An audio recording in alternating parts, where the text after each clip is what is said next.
Hello Tech Trends friends, I was looking for a new monitor for my desk setup and it was important for me that it had 4K resolution and a USB-C connection.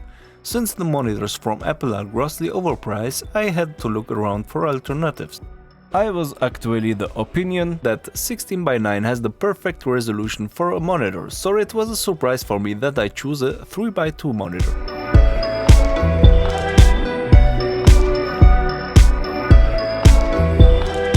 So here it is, the Huawei MateView 28, and in this video I'll tell you what I think of it. While the studio display from Apple costs €1,749 in Europe and $1,599 in the USA, in the basic configuration you can get the Huawei MateView 28 in Europe from €500 to €550. In the USA the situation is more difficult due to political decisions, but here too you can definitely get this monitor cheaper through eBay or similar platforms. But what do you get for your money? Full 4K Ultra HD resolution, 98% DCI P3 cinema level color gamut, HDR 400, 3:2 aspect ratio, built-in microphone and speaker, a smart touch bar at the bottom for easy buttonless navigation through the menu, wireless projection with Huawei devices, high quality, elegant design.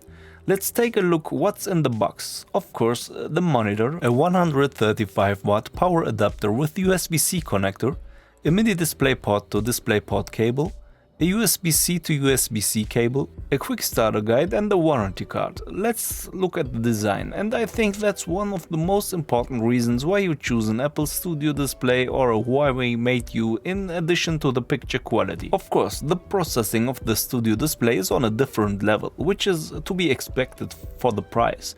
But the Huawei is also a handsome, elegant and a minimalist monitor in terms of design. A major downside for some might be that the MateView comes with a built-in stand, meaning you can't attach it to a Visa mount. In my eyes that's okay because the monitor looks really good with the stand and I'll use it like that. However, I didn't want to leave it unmentioned. The stand can be adjusted to a height of 7 to 18 centimeters measured from the desk. You can tilt the monitor 5 degrees forward and 18 degrees backwards.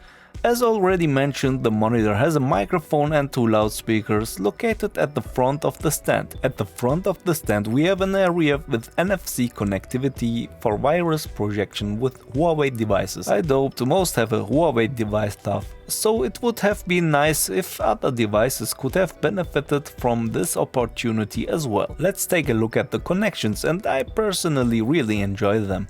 Since I work with a MacBook which already offers some connections but is still limited, it is quite pleasant to quickly use the connections that are quickly in front of you. We have 2 USB-A, a USB-C and a headphone jack on the side.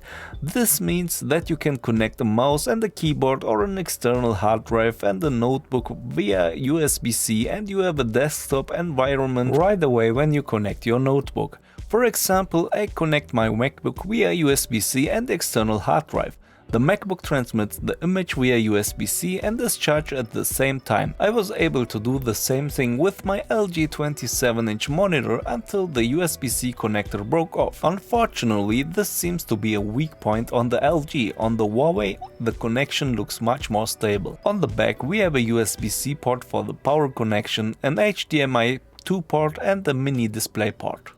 Let's go to the image quality. I have to admit that I was very skeptical about the aspect ratio of 3:2 in particular because it was an unfamiliar format for me. We have a resolution of 3840 by 2560. I have to say I am pleasantly surprised. Compared to 16:9 we have more space at the top and the bottom, which is noticeable in videos with black bars. In my opinion, this is not disturbing, it even has a film effect.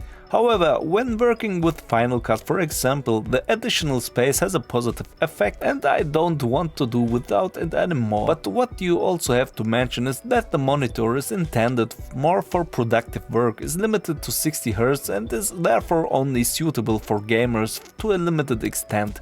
It should be enough for console gamers, but the monitor is not for those who have higher demands. People who get the studio display from Apple already know why they need this monitor. The Huawei is ideal for simple YouTubers who simply produce their videos and has a lot to offer. I'm not a professional when it comes to color calibration, but I can say that the color fidelity and the general picture quality is excellent and quite useful for semi-professionals.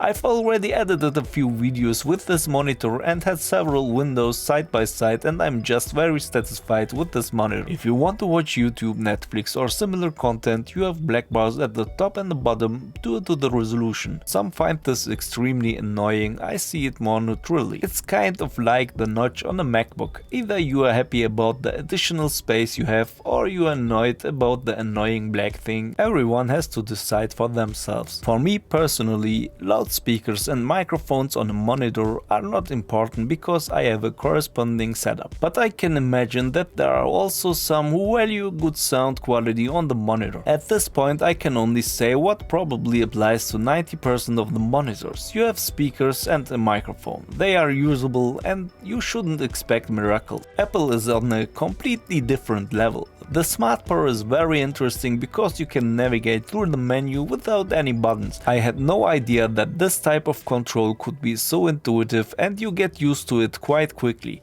With just one swipe you are in the settings, color settings, input, brightness or an eye-friendly mode. Very nice. So what speaks for this monitor? First of all, of course, the picture quality. 4K Ultra HD 3:2 aspect ratio is very good for productive work. The colors, the sharpness, everything looks fantastic and you have a lot of space to work. The design, elegant, minimalist, it just looks amazing on the desktop.